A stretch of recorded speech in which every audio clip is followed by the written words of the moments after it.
নমস্কার। যদি আমার কথা শোনা না যায় প্লিজ একটু কেউ লিখবেন, আগেই বলে রাখছি।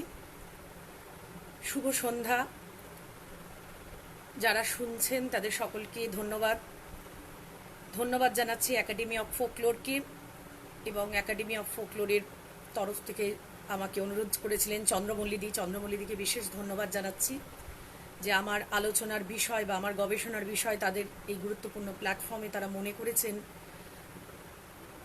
সেখানে আনা যায় বা আমি আমার ভাবনা চিন্তাকে শেয়ার করতে পারি।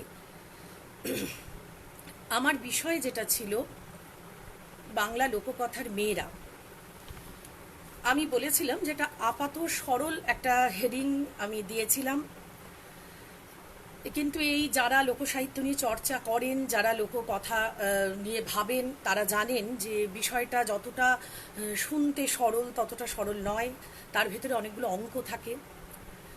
আমি আজকে কয়েকটা কথা শুধু বলবো, শুধু ভাবনা চিন্তার কিছু আদান প্রদান, মানে যেহেতু লাইভ এই ধরনের অনুষ্ঠানে একতরফা বলাটাই বেশি হয়ে যায়, কারণ মৌখিক সাহিত্য যেভাবে গড়ে ওঠে একটা পারফরমেন্সের ভিত্তিতে, সেখানে প্রত্যেকে মানে একটা টিম ওয়ার্কের মতন কাজ করে, একজন ভুলে গেলে আরেকজন সংযোজন করেন, ঠিক সেইভাবে মৌখিক সাহিত্যের আলোচনাটাও হওয়া কাম্য। এক্ষেত্রে সেটা সম্পূর্ণ হয়তো হবে না, তবু আমি আশা করব যে আমার বলার পরে কারোর যদি কিছু মনে হয় তিনি সংযোজন করবেন, কারোর যদি কিছু মনে হয় আপত্তিজনক তিনি সেটা বলবেন, তবে এই ধরনের গবেষণা বা আলোচনাটা অনেকটা বেশি এগিয়ে নিয়ে যাওয়া যায়।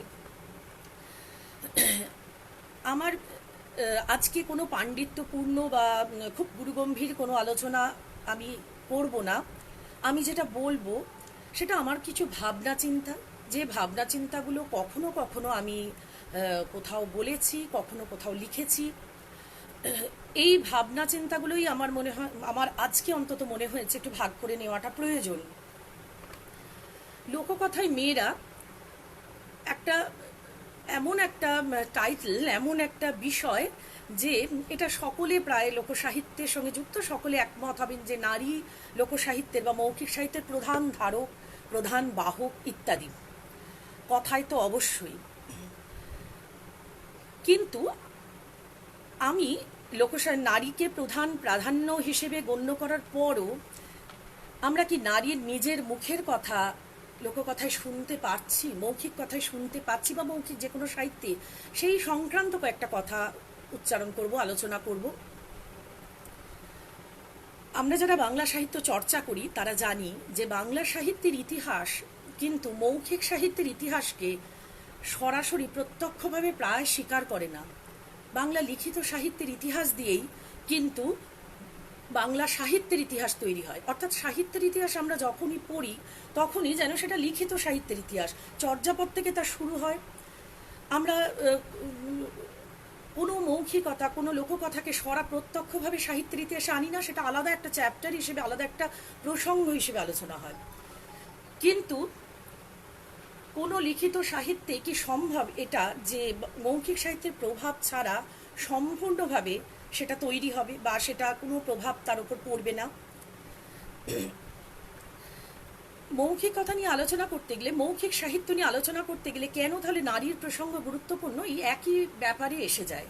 তার একটা বড় কারণ, ঠিক যে কারণে মৌখিক সাহিত্য সরাসরি বাংলা সাহিত্যের ইতিহাসে জায়গা পায় না, স্থান পায় না, ঠিক একইভাবে আমাদের সাহিত্যের ইতিহাসে নারী কেন্দ্রিকতা অনেক আছে, নারী চরিত্র হিসেবে অনেক আছে, কিন্তু নারীর হাতে সৃষ্ট সাহিত্য একটা সময় অবধি প্রায় আমরা পাই না। গোটা মধ্যযুগে আমরা চন্দ্রাবতী ছাড়া কার কোনো নারী লিখিত রামায়ণ, লিখিত কোনো সাহিত্য পাই না চন্দ্রাবতী রামায়ণ ছাড়া। অর্থাৎ মৌখিক সাহিত্য পুরোটাই নারী সেখানে স্রষ্টা, নারী সেখানে বলছেন, নারী মূল পারফর্মার। আমরা জানি যে লোককথার অংশটা তো ভীষণভাবে গানেও তাই। পুরুষরা যে বলছেন না, পুরুষরা যে অংশগ্রহণ করছেন না তা নয়, পুরুষদেরও প্রচুর লোককথা পাওয়া যায়, কিন্তু নারী একটা বড় অংশ। নারীরা বলছেন, এক প্রজন্মের নারী বহন করছে, সেই গল্প বহন করছেন পরের প্রজন্ম, এইভাবে নারী মাধ্যমে বাহিত হচ্ছে, যেটাকে আমাদের যেটা শিষ্ট সাহিত্যের যে ইতিহাস, সেই শিষ্ট সাহিত্যের ইতিহাস প্রায় অস্বীকার করছে। সেই অস্বীকারের জায়গা থেকে দুটো জিনিস একসঙ্গে অস্বীকার হয়ে যাচ্ছে।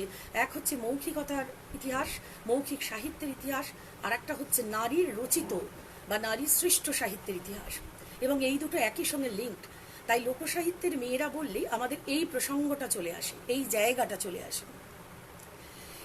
এবার এই অঙ্কটা যদি এতটাই মানে আমি যেভাবে বললাম বিষয়টাও যদি এতটা সহজ হয়, তাহলে আমাদের কাছে খুব পরিষ্কার একটা চিত্র পাওয়া যেতে পারে যে লিখিত সাহিত্যে আমরা পুরুষ প্রাধান্য পাচ্ছি, পুরুষতন্ত্রের প্রধান পাচ্ছি, এবং সেখানে পুরুষের চোখ দিয়ে আমরা মেয়েদের দেখতে পাচ্ছি।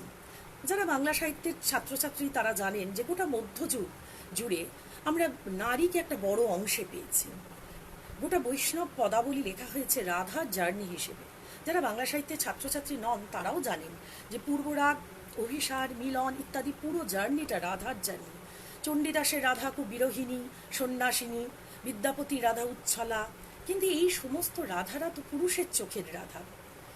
নারী কিভাবে এই প্রেমকে দেখছেন, রাধা কিভাবে কৃষ্ণকে দেখছেন, আমরা কোনো নারীর মুখ থেকে দেখছি না, আমরা কোনো নারীর মুখ থেকে শুনছি না, আমরা পুরোটাই দেখছি।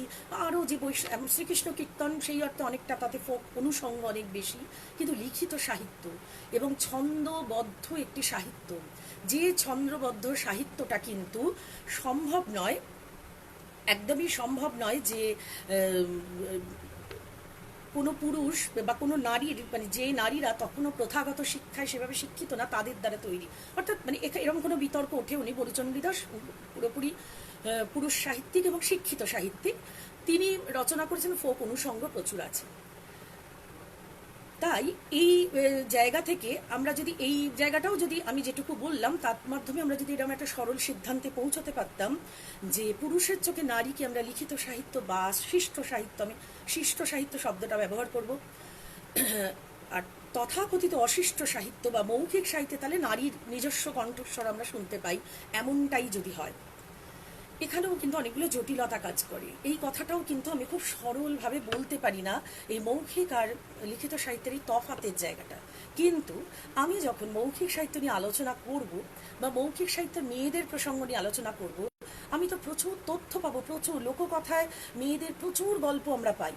যে কেউ কালেক্ট করতে যান, এখনও যদি কেউ ব্যক্তিগতভাবে যান কালেক্ট করতে গ্রামে গঞ্জে, এখনও লোককথার মধ্যে মেয়েরা নারী প্রধান গল্প বক্তা, এবং তিনি যে গল্প বলছেন তাতে রানী, সুহরানী, দৌরানী ইত্যাদি চরিত্র প্রধান হয়ে থাকছে, অন্য নারীরাও আসছে। ব্রতকথার গল্প পুরোপুরি মেয়েদের, রূপকথার গল্পটাও পুরোপুরি মেয়েদের, রসকথার গল্পকে দক্ষিণারঞ্জন মিত্র মজুমদার বলছেন পুরুষদের গল্প, রসকথার গল্পও অবশ্য মেয়েদের মুখ থেকে পাওয়া যায়।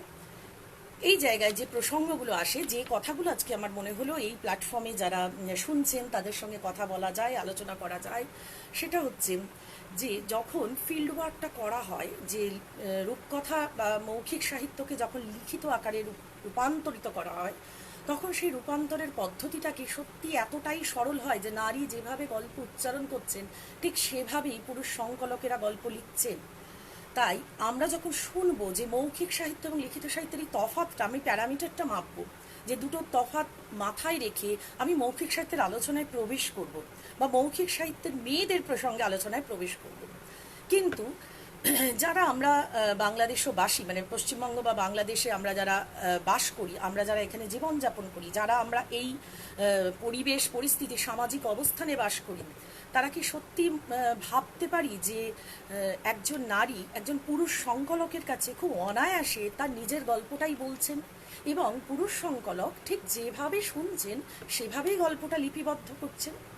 এই প্রসঙ্গটা কেন আসছে আমি বলছি। আমরা প্রথম দিকে যে সংকলন, উল্লেখযোগ্য সংকলন, এর বাইরেও সংকলন আছে যেগুলো পাই, লালবিহারী দে প্রথম পাই, উইলিয়াম কেরি, ইতিহাসমালাকে আমি লোককথার সংকলন বলবো প্রথম, লালবিহারী দে এবং দক্ষিণারঞ্জন মিত্র মজুমদার, এই তিনজনকেই যদি ধরি, তিনজনই পুরুষ, তিনজনই নিজেরা ফিল্ড ওয়ার্ক করে নিজেরা ঘুরে গল্প সংগ্রহ করেছেন। তো যারা আজকে দাঁড়িয়েও ক্ষেত্র সমীক্ষা করেন, যারা আজকে বসেও ক্ষেত্রে গিয়ে গল্প নিজেরা কালেক্ট করেন, তারা জানেন যে এই গল্প সংগ্রহের বিষয়টা যে গ্রামের মানুষ একজন অন্য মানুষের কাছে খুব সহজে বলেন না, সেটার একটা প্রসঙ্গ অনেকগুলো কারণে বলেন না। সামাজিক কালচারাল যে ডিস্ট্যান্স, সেটা ওভারকাম করা একটা বড় মুশকিলের বিষয় হয়ে যায়। আমি ব্যক্তিগতভাবে আমার কাজের সুবাদে গল্প সংগ্রহ করতে গিয়ে দেখেছি শুধু নাগরিকতার কারণে, অর্থাৎ শহুরে নারী হওয়ার জন্য আমাকে পুরোপুরি রিজেক্ট করেছেন, গল্প বলতে চান, একটু কেটে গিয়েছিল বোধহয়, যখন আমার নিজের গ্রামেই যখন গল্প বলা হচ্ছে, মানে বলছেন মেয়েরা, তখন সেই গল্প মধ্যে তারা শব্দ এডিট করে দিচ্ছেন, তারা প্রচুর শব্দ বদলে দিচ্ছেন। তাই আমি যেটা দিয়ে শুরু করেছিলাম যে মৌখিক সাহিত্যের মধ্যে দিয়ে আমরা মেয়েদের নিজের কণ্ঠস্বরটা যদি শুনতে চাই, সেখানেও অনেকগুলো সমস্যা থাকে, অনেকগুলো পরিমাপ থাকে। তাই আলোচনাটা খুব সরল একটা আলোচনায় গিয়ে আমরা সমাধান করতে পারি না, খুব সরল একটা জায়গায় গিয়ে আমরা দাঁড়ি টানতে পারি না। সেখানে আমাদের মাথায় রাখতে হয় এই প্যারামিটারগুলো, এই জায়গাগুলো, যে এই গল্পগুলো যখন লিখিত আকারে লিপিবদ্ধ করছেন দক্ষিণারঞ্জন বা লালবিহারী দে বা উইলিয়াম কেরি, তারা কতটা যথাযথ গল্প লিখিত আকারে লিপিবদ্ধ করতে পারছেন, এবং সেখানে শিক্ষিত সাহিত্যিক মনস্ক একজন ব্যক্তির প্রক্ষেপ কতটা ঢুকে যাচ্ছে, সেই প্রসঙ্গগুলো কিন্তু থাকে। আবারও আমরা এই প্রসঙ্গটায় আসব। তার আগে যে জায়গাটা আমার বলার, মানে যে জায়গাটায় আমি প্রবেশ করতে, আরও অনেকগুলো জিনিসই বলার আছে, যেটা বলতে চাইছিলাম যে লিখিত সাহিত্যে, শিষ্ট সাহিত্যে যে মেয়েদের আমরা প্রধান চরিত্র হিসেবে দেখেছি, মৌখিক সাহিত্যে তাদের অনেকাংশেই তাদেরকে আমরা প্রধান বক্তা হিসেবে দেখছি, তাদেরকে আমরা প্রধান বাহক হিসেবে দেখছি, প্রধান ধারক হিসেবেও দেখছি। এবং সেই বলাটার মধ্যে আমি যে সম্ভাবনাগুলোর কথা বললাম, লিখিত আকারে যখন সেটা আসছে তার মধ্যে যে এডিটিং হয়ে যাচ্ছে মানে হয়ে যাওয়ার সম্ভাবনা থাকছে, সেগুলোকে মাথায় রেখেও মৌখিক সাহিত্যের মধ্যে দিয়ে আমরা মেয়েদের নিজস্ব কণ্ঠস্বরটা বা নারীর অবস্থান, যে লোককথায় নারী বলতে তো শুধু তারা কজন কোথায় উল্লেখ আছে, তারা কে কে কীভাবে অ্যাক্ট করেছে, তারা চরিত্র হিসেবে কবার এসেছে, এটা তো নয়, তারা কিভাবে সেখানে ভূমিকা পালন করছেন বক্তা হিসেবে, স্রষ্টা হিসেবে এবং চরিত্র হিসেবে, এই টানাপোড়েনটা আমাদের একটু মাথায় রাখতে হবে বা আমাদের অন্তত ভাবতে হবে। আমার মনে হয় আজকে আধুনিক যখন ফেমিনিজম নিয়ে আমরা এতটা পড়াশোনা করার কথা ভাবি, যখন এগোই, তখন সামাজিক অবস্থানে মেয়েদের অবস্থান বুঝতে গেলে আমাদের বারবার মৌখিক সাহিত্যের কাছে আসতে হবে। তার কারণ আমি এই জায়গাটা খুব জোর দিয়ে বলবো যে মৌখিক সাহিত্যের একটা প্রত্যক্ষ প্রভাব লিখিত সাহিত্যে বারবার পড়েছে, পড়াটা সম্ভাবনাপূর্ণ। আমরা লালনের গানের সঙ্গে রবীন্দ্রনাথের গানটুকুই মেলাই, কিন্তু আরও যে বাইরে বড় অংশ, কারণ মৌখিক সাহিত্য যারা বলছেন, যারা গল্প বলছেন, যে দিদিমা ঠাকুমারা গল্প বলছেন বাড়িতে বসেন, তাদের পক্ষে লিখিত সাহিত্য থেকে প্রভাব সংগ্রহ করা যতটা মুশকিল, তার থেকে অনেক সোজা যে সাহিত্য সৃষ্টি করছেন তিনি তার ছোটবেলায় যে স্মৃতি শুনে এসেছেন সেই গল্পের প্রভাব সেখানে নিয়ে আসা।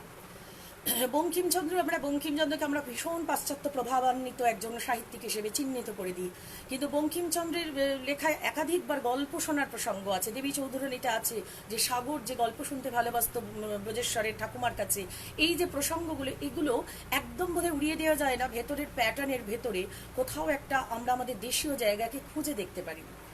আমরা প্রথম সার্থক ছোট গল্প রবীন্দ্রনাথের ঘাটের কথা বলছি, কিন্তু অর্থাৎ মৌখিক কথাগুলোকে, যে ইতিহাসমালা থেকে যে গল্প কালেক্ট আছে, আমরা সেটাকে ছোট গল্প হিসেবে দেখছি না, আমরা ঘাটের কথাকে লিখিত সাহিত্য হিসেবে বলছি না, আমরা প্রথম সার্থক ছোট গল্প বলছি।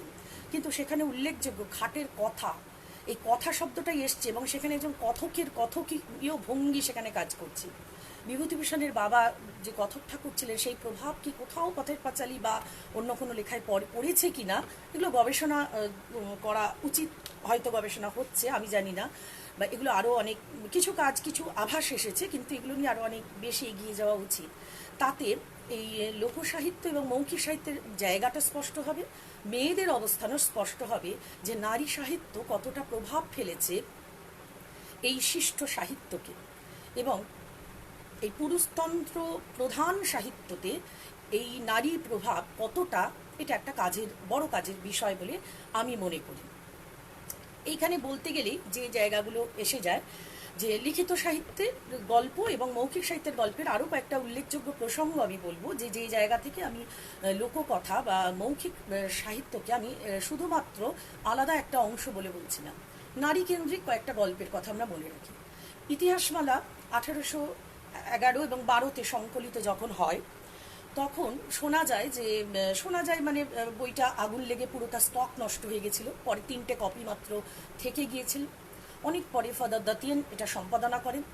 ফাদার কিন্তু ইতিহাসমালার ভূমিকায় বলেছিলেন এই কথাগুলো, যে আগুন লেগে এই যে স্টকটা নষ্ট হয়ে যে একটা আভাস দিয়েছিলেন সেখানে, যে এই বিষয়ে তার একটা সন্দেহ ছিল। পরে যখন তার সঙ্গে কথা হয়েছে, এই সন্দেহটা তিনি খুব জোরদার বলেছিলেন, যেটা তিনি লেখেননি ভূমিকাতে, যার জন্য সত্যিই কোনো প্রমাণ নেই, যে নীতিবাগী পণ্ডিতদের সম্ভবত কোনো আপত্তি ছিল ইতিহাসমালার গল্পগুলো কেন্দ্র করে। ইতিহাসমালা আমরা জানি যে প্রচুর অনুবাদ গল্প আছে, সংস্কৃত সাহিত্যের অনুবাদ, ইংরেজি সাহিত্যের অনুবাদ গল্প আছে, কিন্তু ডক্টর সুকুমার সেন ইতিহাসমালায় সংকলিত 32টা গল্পকে উনি মৌলিক গল্প হিসেবে চিহ্নিত করে দিচ্ছেন। সেই মৌলিক গল্পগুলো কিন্তু, সেই গল্পগুলোর মধ্যে এমন কিছু গল্প থাকছে যে গল্পগুলোতে নারী পুরুষের যে রসায়নকে প্রথাগত সমাজ মানাতে চায়, শিষ্ট সমাজ মানাতে চায়, শিষ্ট সাহিত্য যার কথা বলে তা নেই। একটা গল্পের আমি শুধু উল্লেখ করব, এখন পড়া এই পড়তে গেলে অন্য অনেকগুলো কথা আমার হয়তো বলা হবে না। ইতিহাসমালার 32 নম্বর একটি গল্প আছে, নাম্বার দিয়ে দিয়ে গল্প, যেখানে রাজা এবং রানী এবং রানীর সঙ্গে মন্ত্রীর একটা সম্পর্কের কথা বলা হচ্ছে। এবং রাজা যখন জানতে পেরে যায় এবং মন্ত্রী তাকে বলে যে চলো দেশান্তরে যাই, অদ্য নেশাভাগে এই নগরের অন্তে পুষ্করিণীর তটে বৃক্ষের মূলে আমি বসিয়া থাকিব, তুমি কিছু অমূল্য রত্ন লইয়া আমার নিকটে যাইবা, পরে দুইজনে একত্র হইয়া সুখে গমন করিব। এই সংকেত করিয়া মন্ত্রী আপন ঘরে গেল। ইতিহাসমালার গল্প, যেটা 1811-তে সংকলিত। রাত্রি হইলে মন্ত্রী সেই বৃক্ষের মূলে বসিবা মাত্র সর্পাঘাতে তাহার মৃত্যু হইল। অর্থাৎ মন্ত্রী বসেছিল রানীর জন্য, যে রানী আসবে তার সঙ্গে তারা দেশ ছাড়বে। পরে রানী নেশাকালে রাজাকে নিদ্রিত দেখিয়া রাজার গলদেশে অস্ত্রাঘাত করিয়া কিছু অমূল্য রত্ন লইয়া সেই স্থানে গিয়া দেখিল যে উপপতি মরিয়াছে।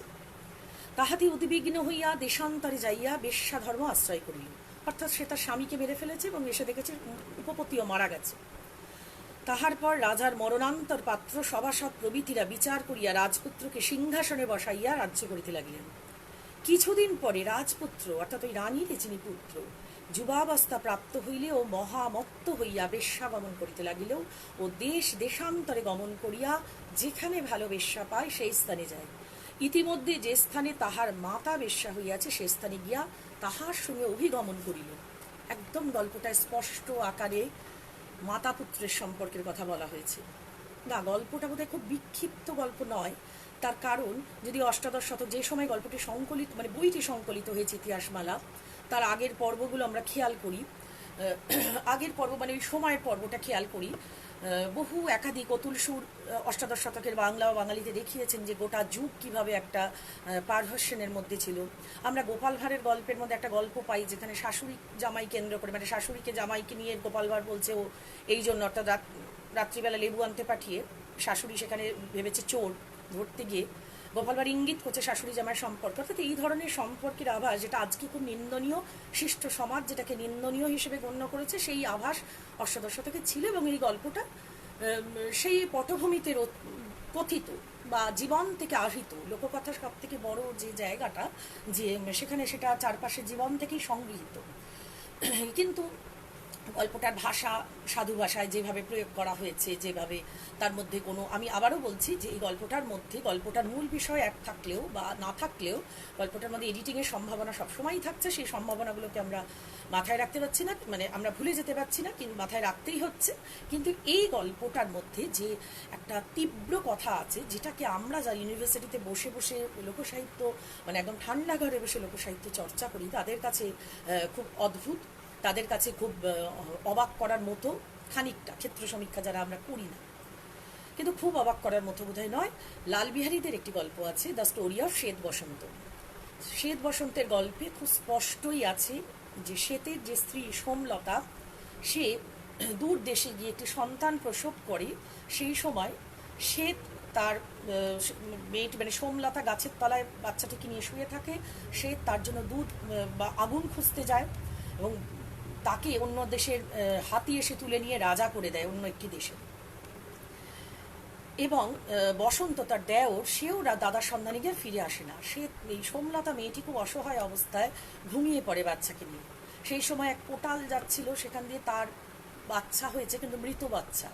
সেই বাচ্চাটিকে কবরস্থ করতে যাচ্ছিল, তার প্রতিবারই তার স্ত্রী মৃত বৎস জন্ম দেয়। সেই বাচ্চাটিকে কবরস্থ করার সময় সে সোমলতার পাশে একটি ফুটফুটে জীবন্ত বাচ্চা দেখতে পেয়ে সে বাচ্চাটা পরিবর্তন করে নেয়। সোমলতা ঘুম থেকে উঠে দেখে যখন বাচ্চাটিও মারা গেছে, স্বামীরাও কেউ ফেরেনি, সে তখন আত্মহত্যা করতে যায়। সেই সময় ব্রাহ্মণ তাকে আশ্রয় দেয়। ব্রাহ্মণের বাড়িতে সোমলতা মেয়ের মতন পরিচয় বড় হতে থাকে। এদিকে সোমলতার নিজস্ব যে পুত্র, সে তো কোটালের বাড়িতে বড় হয়। কোটাল তাকে নিজের মতন নিজের পরিচয় দিয়ে তাকে পরিচিত করে এবং সে খুব দুর্বৃত্ত টাইপ হয়। সে দূর থেকে ব্রাহ্মণের ঘরে সোমলতাকে দেখে তার প্রতি কামনা আসক্ত হয়। সে নিজের মা জানে না। সে সোমলতাকে পাওয়ার জন্য পাঁচিল একদিন টপকানোর চেষ্টা করে। প্রথমে বিবাহের প্রস্তাব দেয়, বিবাহের প্রস্তাব ব্রাহ্মণ গ্রহণ করে না। সে ব্রাহ্মণ কোটাল শূদ্র, তাই গ্রহণ করে না। পাঁচিল টপকাতে যায়, সেই সময় সে শুনতে পায় এ তার মা। এই শুনতে পাওয়াটাও খুব প্রক্ষিপ্ত ইত্যাদি।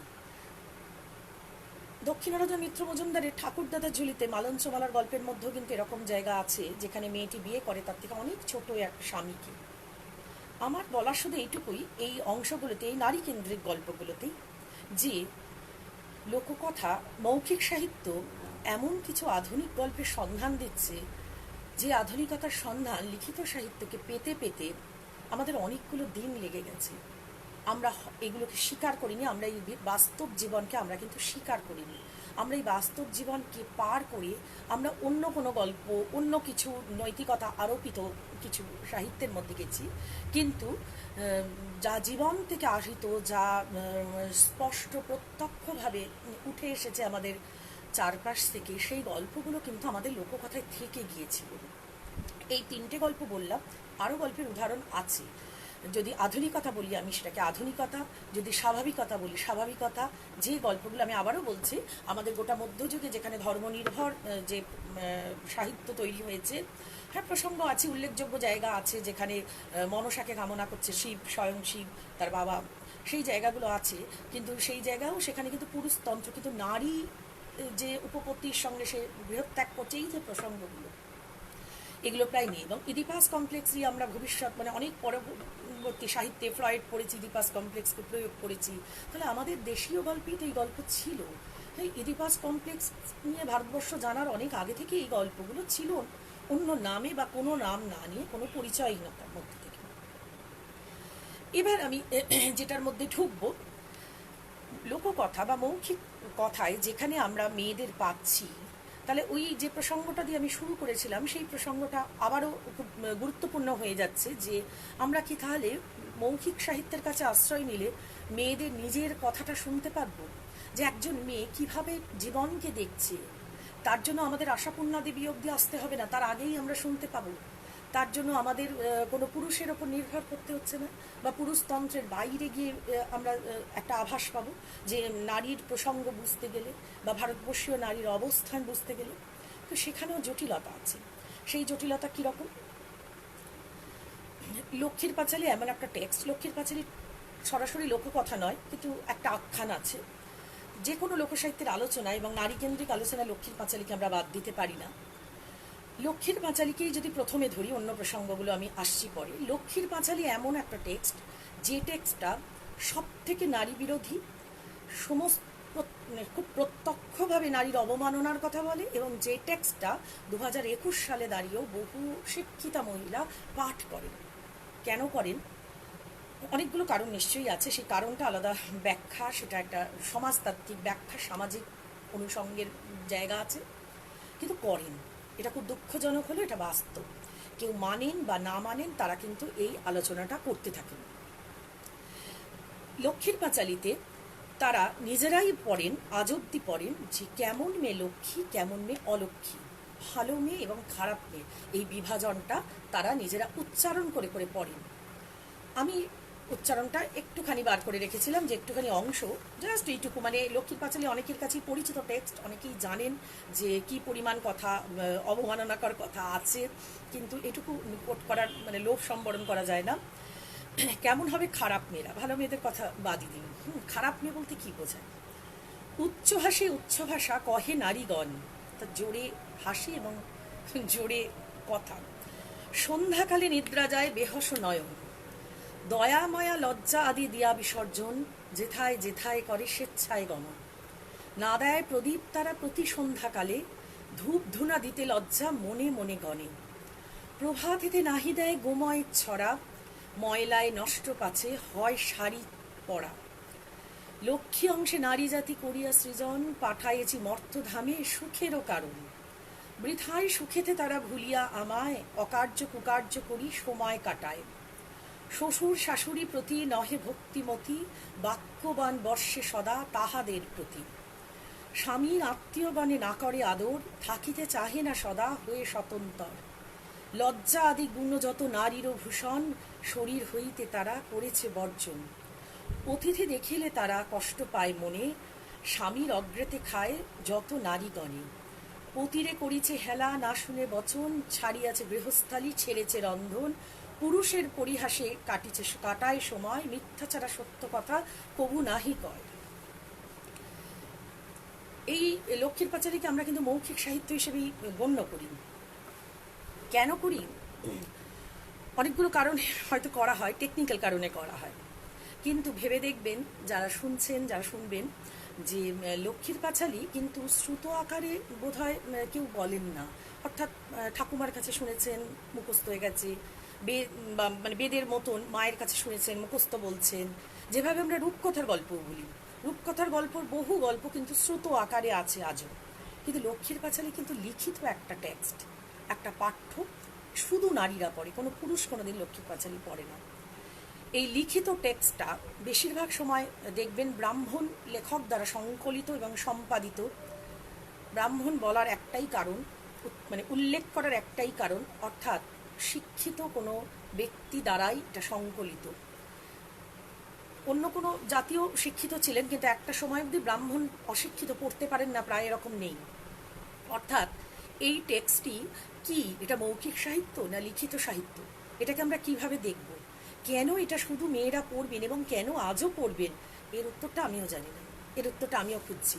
এই ভালো মেয়ে খারাপ মেয়ের বিভাজনটার মধ্য দিয়ে আমরা যদি এটা মেনে নিই যে ভালো মেয়ে এবং খারাপ মেয়ের বিভাজনটা এরকমই, অর্থাৎ যেভাবে লিখে দেওয়া হয়েছে, যে পুরুষতন্ত্রের নির্দেশ যা শিষ্ট সমাজকে দিয়ে এসেছে, তথাকথিত অশিষ্ট সমাজ, মানে সুমন্ত বন্দ্যোপাধ্যায় বিখ্যাত বই সরস্বতীর ইতর সন্তান, ওই ইতর সন্তানের যে সমাজ, সেই সমাজও কি এই লক্ষ্মীর পাঁচালীকেই আইডিয়াল টেক্সট বলে মনে করছে? গৃহবধূরা কেন এই টেক্সটটাকে পড়ছেন, এবং আমি দেখেছি যে খুব উচ্চশিক্ষিত মেয়েও এটা পড়েন, এবং তার বাড়িতে সেটা রীতিমতন গর্ব করা হয় যে বাড়িতে এই টেক্সটটা পড়া হয়। এর কারণগুলো যারা শুনছেন তাদের উত্তর দেওয়ার দায়। আমি নিজে জানি না, আমি পড়ি না, আমি তাই বুঝতে পারি না। আমার এই জায়গায় আমার সত্যি প্রশ্ন যে 2021-এ ওটা হয় কিভাবে। এবার এই যে ভালো মেয়ে আর খারাপ মেয়ে, এই বিভাজনটা, এই যে বিভাজনটা করে দেওয়া হয়েছে, যে বিভাজনটা আরোপ করে দেওয়া হয়েছে, সেই বিভাজনটা শুধু লক্ষ্মীর পাঁচালীতে না, সেই বিভাজনটা আছে রূপকথার গল্প। দক্ষিণারঞ্জন মিত্র মজুমদারের আপনি যে কোনো গল্প ধরুন, যে কোনো, মানে রূপকথার গল্পটা বলছি, ঠাকুরমার ঝুলির গল্প বলছি। ঠাকুরমার ঝুলির গল্পের একটা প্যাটার্ন আছে, যে প্যাটার্নটা অবন ঠাকুরের ক্ষীরের পুতুল অব্দি কিন্তু নেওয়া হয়েছে। একজন সুয়োরানী, একজন দুয়োরানী। সুয়োরানী সমস্ত খারাপ, সুয়োরানী ভীষণ হিংসুটে, তার সমস্তটা খারাপ, সে ভীষণ সাজগোজ করতে ভালোবাসে, সে রাজাকে ভীষণ মানে কি বলবো, তিরস্কার করে। তার ভীষণ ডিম্যান্ড, যেটা ক্ষীরের পাঁচালীতে, ক্ষীরের পুতুলে খুব স্পষ্ট করে অবন ঠাকুর দিয়েছেন, সে সোনার হার, সে মুক্তোর হার, সেই ছাড়া হয় না, এবং রাজা আনলেও তার কোনোটাই তার পছন্দ হয় না। সেখানে দুয়োরানীকে, সে দক্ষিণী, রাজা তাকে মানে গৃহত্যাগ করিয়ে দিয়েছে, বনবাস করিয়ে দিয়েছে, এবং মানে সেটা মূলত সুয়োরানীর নির্দেশেই করে দিয়েছে। দক্ষিণারঞ্জন গল্পেও তাই আছে। এবং এই দুয়োরানী ছেঁড়া ঘর, ভাঙা ঘর, ছেঁড়া কাঁথা শুয়ে থাকে, তার ছেঁড়া শাড়ি, ইত্যাদি ইত্যাদি ইত্যাদি। কিন্তু কেন এই বিভাজনটা? এই ভালো মেয়ে খারাপ মেয়ে হতেই পারে, কেউ ভালো কেউ খারাপ ইত্যাদি বিভাজনটা, ওই কোনো পুরুষ চরিত্রের মধ্যে তো এই বিভাজনটা আমরা পাই না। আমরা যখন ঠাকুরমার ঝুলি পড়ি, বা আমরা যখন রূপকথার গল্প পড়ি বা লোককথার গল্প, দুজন পুরুষ যখন হয়েছে, একজন নারীকে নিয়ে যদি লড়াই বিতর্ক, দুজনে ডুয়েল লড়েছে, যুদ্ধ লড়েছে, এরকম গল্প আমরা পাই, সেই বীরত্বের গল্প হিসেবে সেটা চিহ্নিত। কিন্তু নারীর ওপর আরোপ করে দেওয়া এই যে বিভাজনটা, ভালো মেয়ে এবং খারাপ মেয়ে, আর ঠাকুরমার ঝুলি যে গল্পগুলো আছে, যেটা অবন ঠাকুর একটু সরে গেছেন তার থেকে, ঠাকুমার ঝুলির যে মূল গল্পগুলো, আমি অবন ঠাকুরের ক্ষীরের পুতুলকে আমি খুব মৌখিক সাহিত্যের মধ্যে ধরছি না, আপাতত ধরছি না। তার অনেকগুলো টেকনিক্যাল কারণেই ধরছি না, কারণ অবন ঠাকুরের গল্পটা লিখিত গল্প, একজন শিক্ষিত সাহিত্যিক দ্বারা লিখিত। আমি প্রসঙ্গটা উল্লেখ করলাম শুধু, আমি ঠাকুমার ঝুলির প্রসঙ্গ বলছি। বা কেউ যারা গল্প শুনেছেন, আমার মনে হয় যে গল্প শোনার স্মৃতিটা মোটামুটি সবারই থাকে কম বেশি। মা বা ঠাকুমা বা দিদিমার কাছে গল্প একটা শোনার স্মৃতি। সেই গল্পের মধ্যে সৌরানী দৌরান যে প্যাটার্ন, কেন সৌরানীরা এতটা হিংসে করে, কেন তারা এতটা জেলাস, তার মূল কারণ কিন্তু তাদের সন্তান নেই, দৌরানির সন্তান হচ্ছে। এবং দৌরানির সন্তান হলে তারা সেই সন্তান কখনো জলে ভাসিয়ে দিচ্ছে, এবং বরং কিরণমালায় আছে, তারা বারবার জলে ভাসিয়ে দিয়ে রাজাকে ইঁদুরছানা, বেড়ালছানা এবং কাঠের পুতুল নিয়ে আসে দেখাচ্ছে। এইভাবে তারা বারবার সন্তান নষ্ট করে দিচ্ছে, দৌরানিকে ভুল বোঝা, মানে রাজার কাছে ভুল প্রতিপন্ন করাচ্ছে, মিথ্যা প্রতিপন্ন করাচ্ছে। এটাই হচ্ছে তাদের মূল জায়গা, তাদের মূল ক্ষেত্র। কিন্তু একাধিক সৌরানীও বহু গল্পে আছে। তো রাজা একাধিক সৌরানীর সন্তান নেই। হ্যাঁ, এখানে রাজাকে কিন্তু কোথাও প্রায় দোষ দেওয়া হচ্ছে না, অর্থাৎ রাজার দোষ হিসেবে এটা দেখা হচ্ছে না। সৌরানীদের সন্তান নেই বলে তাদের বাতিল করে দৌরানীকে আনা হচ্ছে। সেখানে এই হিংসে, এই ঈর্ষা কি খুব অস্বাভাবিক। তার উপর তো তাদের যে কাজ, বিষ খাইয়ে মারা বা অন্য অন্য যে ভূমিকা, সেগুলো সবসময় নিন্দনীয়, খুনের চেষ্টা ইত্যাদি নিন্দনীয়। কিন্তু সেই নিন্দনীয় চেষ্টায় দৌরানির ওপর যে সে অত্যাচারে রাজা কেন বাদ যাচ্ছেন বারবার, কেন রাজাকে গল্পের শেষে তাকে ক্ষমা করে দেওয়া হচ্ছে। অরুণ বরুণ কিরণমালা শেষে যখন রাজাকে ডাকছে, আসলে তো তারা তিনজনই বেঁচে ছিল, অরুণ বরুণ এবং কিরণমালা। রাজা যখন আসছে তখন তাকে মুক্তোর খাবার, চুনির খাবার, পান্নার খাবার দেওয়া হচ্ছে, এবং রাজা বলছেন জীবিত মানুষ কি করে এগুলো খান। তখন কিরণমালা এবং তার পোষা পাখি যখন বলছে যে জীবিত মানুষের পেটেও কি ইঁদুরের ছানা, বেড়াল ছানা এবং কাঠের পুতুল জন্মায়, রাজা তখন নিজের ভুল বুঝতে পারছে। অর্থাৎ রাজাকে ভুল বোঝার সুযোগ করে দেওয়া হচ্ছে, তার রিয়েলাইজেশন হয়ে যাচ্ছে সৌরানীদের কাছে কোনো সুযোগ নেই। তার কারণ সুযোগ থাকলে তাহলে তো এই প্যাটার্নটা নষ্ট হয়ে যাবে। এই যে দুজনের যে খারাপ ভালোর যে গল্পটা পুরুষতন্ত্র শিখিয়েছে দীর্ঘদিন ধরে নারী সমাজকে, যে তোমাকে ভালো মেয়ে হতে হবে, তোমাকে ওই লক্ষ্মীর পাঁচালির মতনই, তোমাকে জোরে কথা বলা যাবে না, তোমার সমস্ত ডিমান্ড তুমি রাখতে পারবে না, তাহলে তোমার পরিণতিটা সৌরানীর মতো হবে। এই যে লুকোনো থ্রেটনিংটা, লুকোনো সাবধান বাণীটা থেকে লোককথা কি মুক্ত হয়েছে? অর্থাৎ লোককথার কাছে গিয়ে, মৌখিক সাহিত্যের কাছে গিয়ে আমি যদি নারীর নিজস্ব কণ্ঠস্বর শুনি, তাহলে আবার সেই ঘুরে ফিরে পুরুষতন্ত্রের কণ্ঠস্বরই শুনব। এবার প্রশ্ন ওঠে, এই প্রশ্ন অনেকেই করেন যে কেন তাহলে মেয়েরা এই গল্পগুলো বলেন, কেন তারা এটা থেকে বেরিয়ে যান না। সেখানে আবারও লুকিয়ে থাকে অনেকগুলো সমাজ মনস্তত্ত্বের প্রসঙ্গ। পুরুষতন্ত্রকে নারী কবে আপন ভাবতে শুরু করেছে, সে নিজেই কবে প্রধান ধারক হয়ে ওঠে, যখন পুরুষেরা প্রতিবাদ করছে তখন নারী নিজে পুরুষতন্ত্রকে বহন করছে, এমন উদাহরণ হিসেবে বাংলা লোককথা খুব উল্লেখযোগ্য বলে আমার মনে হয়। এবার দুটো গল্পের কথা আমি উল্লেখ করছি, যে দুটো গল্প থেকে আমার এই আলোচনাটা হয়তো আরেকটু স্পষ্ট হবে। আমি জানি না সকলের কেমন লাগছে বা বেশি বিতর্কিত হয়ে যাচ্ছে কিনা, কিন্তু যা যা আমার মনে এসেছে আজকে আমি মন খুলে, যেগুলো আমি কখনো কখনো ওই কোথাও লিখেছি বা বলেছি সেগুলো বলছি।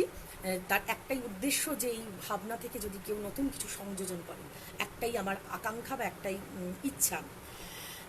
একটা গল্প আছে, মানে ব্রতকথার গল্প। তার আগে এটা বলিনি, ঠাকুরদাদার ঝুলিতে দক্ষিণারঞ্জন মিত্র মজুমদার যে বিভাজন করেছেন যে গল্পটা কার কি, তাতে ব্রতকথাটা পুরোটাই মেয়েদের ভাগে দিয়ে দেওয়া হয়েছে। রূপকথাকে বলা হয়েছে শিশু সাহিত্য, ব্রতকথাকে সম্পূর্ণভাবে বলা হয়েছে নারী সাহিত্য। এবার নারী সাহিত্য কথাটাও কিন্তু খুব গোল মেলে, অর্থাৎ নারী প্রধান সাহিত্য, নারীদের জন্য সাহিত্য, নাকি নারী দ্বারা বাহিত সাহিত্য, এই আলাদা আলাদা ক্ষেত্র আছে। কিন্তু আমরা আমাদের প্রত্যক্ষ অভিজ্ঞতায় জানি ব্রতকথা মূলত পালন করেন মেয়েরাই। এবং এই ব্রতকথার নির্দেশবাণী যদি আমরা দেখি, একটা বিপত্তারিণীর ব্রতকথা আছে, যে ব্রতকথাতে একজন রাজা স্ত্রী, মানে একজন রানীর গোমাংস খাবার ইচ্ছে হয়েছে, প্রবল ইচ্ছে হয়েছে, কিন্তু হিন্দু রাজা স্ত্রী, তিনি তো গোমাংস খাবার ইচ্ছে হলে খেতে পারবেন না। তিনি তখন লুকিয়ে কোনো নিম্নবর্গীয় দাসীকে এটা বলেন যে আমার গোমাংস খাবার ইচ্ছে হয়েছে। সেই দাসী তাকে প্রতিশ্রুতি দেন গোমাংস নিয়ে আসবেন, এবং দাসী একদিন থালায় করে গোমাংস নিয়ে আসেন। কিন্তু ঘটনাচক্রে সেই দাসী তখন রাজার সামনে পড়ে যান, মানে রাজা প্রত্যক্ষভাবে দাসীকে দেখে ফেলেন।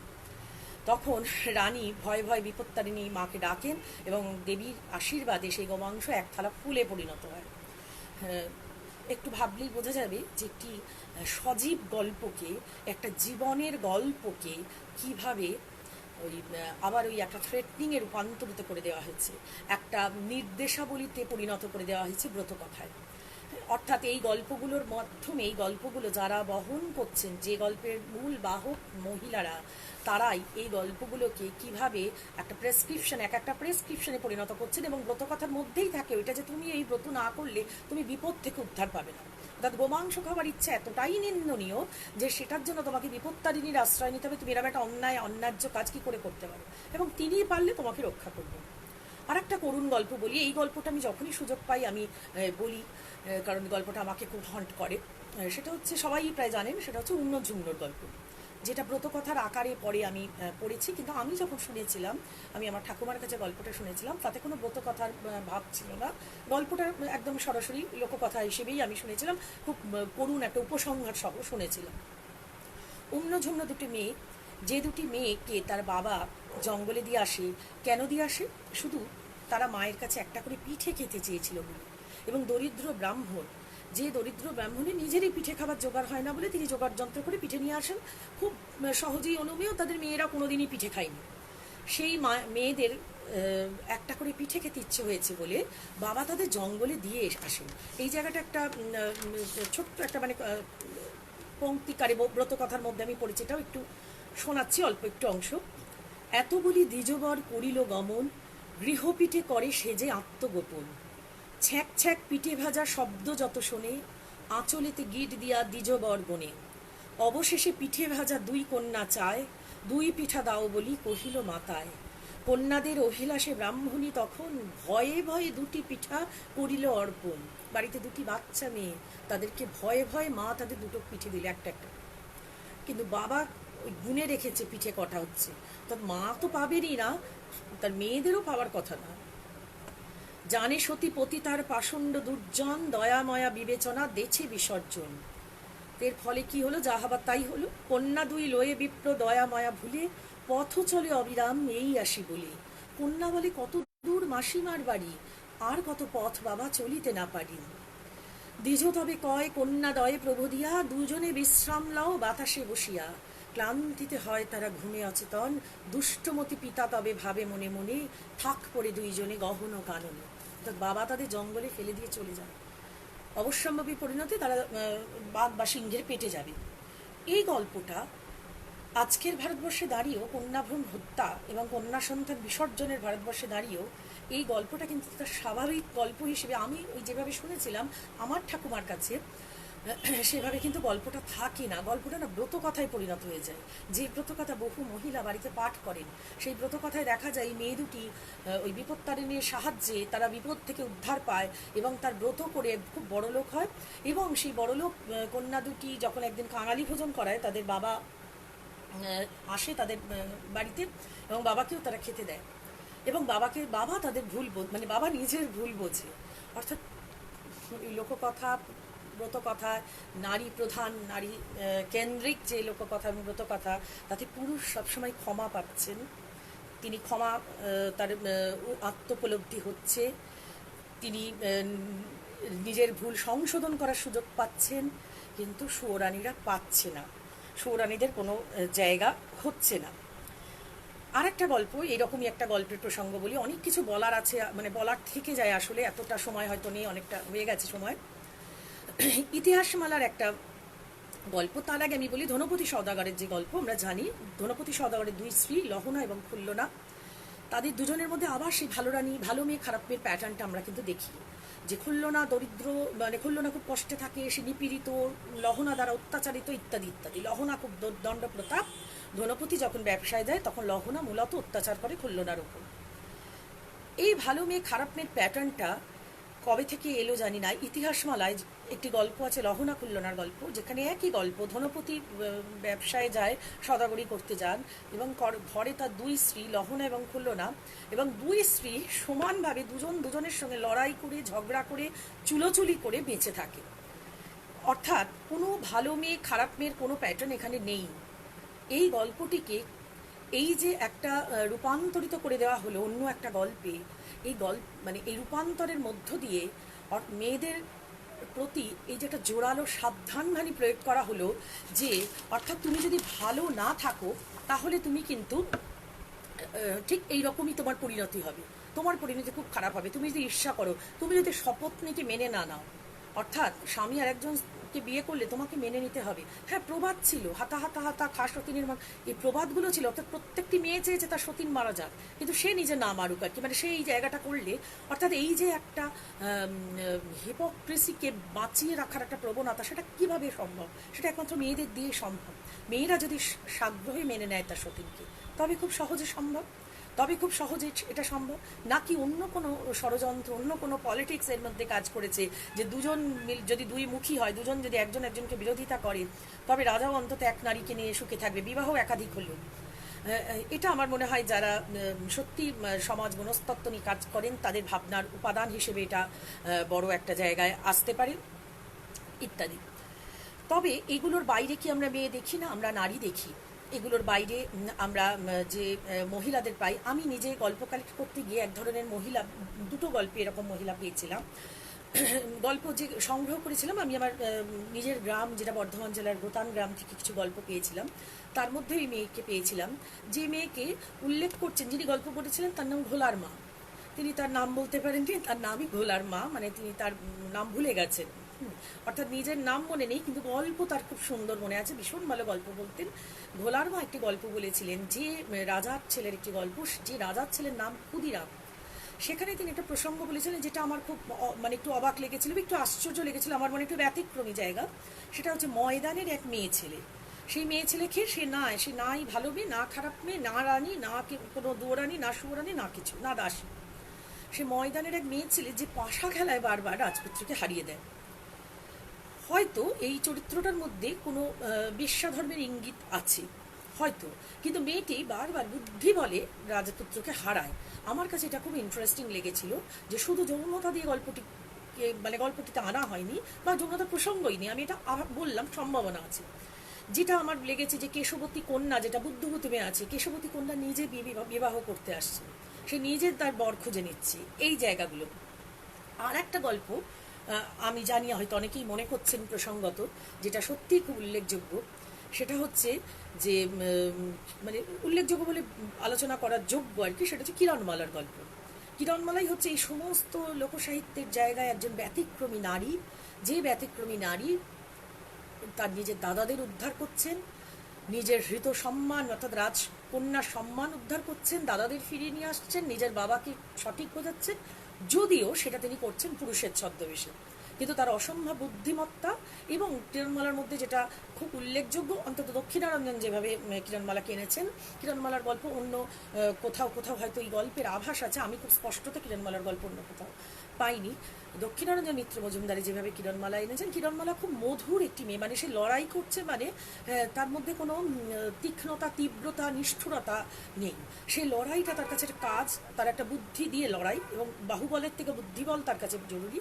এবং সে ঘরের ওই কাজললতা গাইটাকে খেতে দিয়ে, ঘরের দাওয়া নিকিয়ে, খুব মধুর একটা গৃহস্থালী সে পালন করে, তার গৃহধর্ম পালন করে কিরণমালা তার কাজ করতে যাচ্ছে। এই গল্পটা আমার অনেকগুলো ক্ষেত্রে, অনেকগুলো কারণে থাকে, ইঙ্গিত বাণীর মতন গল্প থাকে। এবার এগুলোর বাইরেও আছে আখ্যান, গল্পের গানের মধ্য দিয়ে আখ্যান আছে। অনেকেই নিশ্চয়ই এই প্রসঙ্গ তুলবেন যে এই ভালো মেয়ে খারাপ মেয়ের বাইরের অনেক চরিত্র আছে। যেমন আমি একজনের কথা বলবো, যিনি হচ্ছেন ভাদুগানের ভদ্রেশ্বরী। তাকে ঘিরে যে আখ্যানটা, ভাদুগান তো প্রচুর শোনা যায়, কিন্তু প্রত্যেকটা ভাদুগানের পেছনেই ওই আখ্যানটা কাজ করেছে। ভদ্রেশ্বরীর আত্মত্যাগ, তার স্বামী যখন বিবাহ করতে আসছিল, একাধিক মিথ প্রচলিত, যে স্বামী যখন তাকে বিবাহ করতে আসলে সেই সময় তার মৃত্যু হয়, কেউ বলে ডাকাতে ধরেছে, কেউ বলে তিনি মারা যান। তো সেই মারা যাওয়ার পরে ভদ্রেশ্বরী নিজেও আত্মহত্যা করেন। তখন তার পিতা তার মানে তাকে আর কি, পিতা তো তাকে তার তার স্মৃতি অক্ষয় রাখতে চান, কিন্তু ভদ্রেশ্বরী স্থানীয় লোকের কাছে দেবী হয়ে ওঠেন। এবং বীরভূম অঞ্চলে আমি বারবার ভাদু গান শুনতে গিয়ে দেখেছি, সেখানে মূলত পুরুষেরা ভাদু গান গাইছেন, অর্থাৎ ভদ্রেশ্বরীকে সেখানে দেবী করে তোলা হয়েছে। ভদ্রেশ্বরী আর কোনো সাধারণ মেয়ে নেই, আত্মত্যাগের মাধ্যমে দেবী।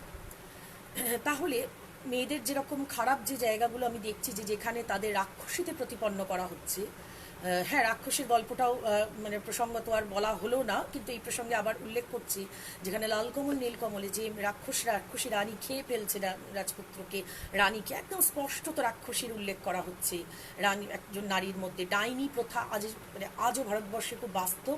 ডাইনি জনিত ঘটনা আজও সংবাদপত্রের বড় অংশ জায়গা নিয়ে নেয়। অর্থাৎ ডাইনি আজও সত্য, কিন্তু দেবীও সত্য হয়তো। তাহলে এই দুটোই কি থাকছে, দুটোই কি প্যারালালি থাকছে?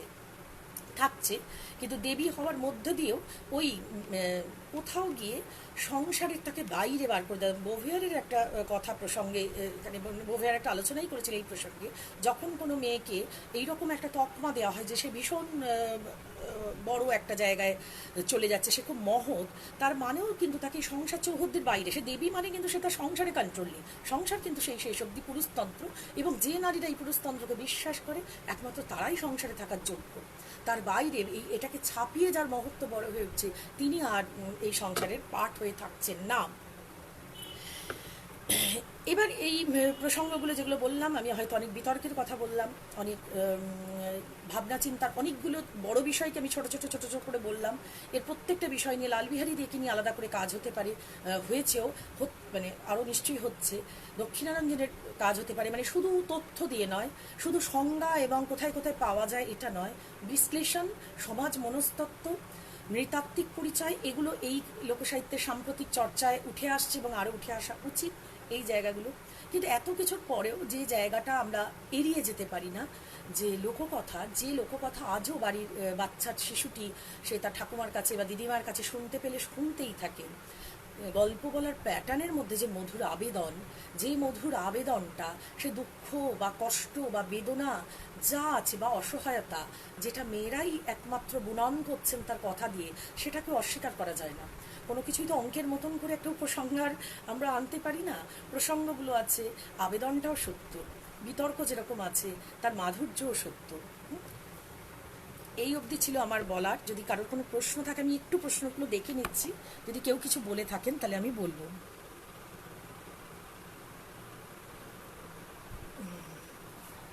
আচ্ছা, মোটামুটি আমি ঠিক কোনো প্রশ্ন পাইনি। যদি পাই, কেউ যদি কমেন্টসেও লেখেন, বা আমাকে আমার কোথাও ভুল যে জায়গাগুলো মনে হচ্ছে যে না আরও কিছু তথ্য দিয়ে অন্যভাবে ভাবা যেতে পারে, তাহলে আমি ভীষণভাবে সাগ্রহী। কারণ আমি প্রথমেই উল্লেখ করেছি যে লোককথার আলোচনা, যে কোনো মৌখিক সাহিত্যের আলোচনা একতরফা বলে যাওয়ার জিনিস নয়, একতরফা বলতে আমি চাইও না। এটা খুব প্রতি মুহূর্তে বদলায়। ওই মিলম্যান এবং প্যারির যেটি থিওরি আছে যে এক নদীর জলে যেরকম স্নান করা যায় না, একটি লোককথা একবারে বেশি শোনা যায় না, তাতে একই বক্তা, একই শ্রোতা এবং একই পরিস্থিতি হলে গল্পটা বদলে যায়। এবং এই একাধিক পরিপ্রেক্ষিতটা মাথায় রেখে আমরা লোককথার এই বিশ্লেষণগুলো নিয়ে মাথা ঘামাবো, এবং নারী পুরুষের এই জটিল অঙ্কটা নিয়ে আমরা আরেকটু ভাবতে পারি, আরেকটু এগোতে পারি। নমস্কার, সবাইকে অনেক ধন্যবাদ এতক্ষণ ধৈর্য ধরে শোনার জন্য। নমস্কার।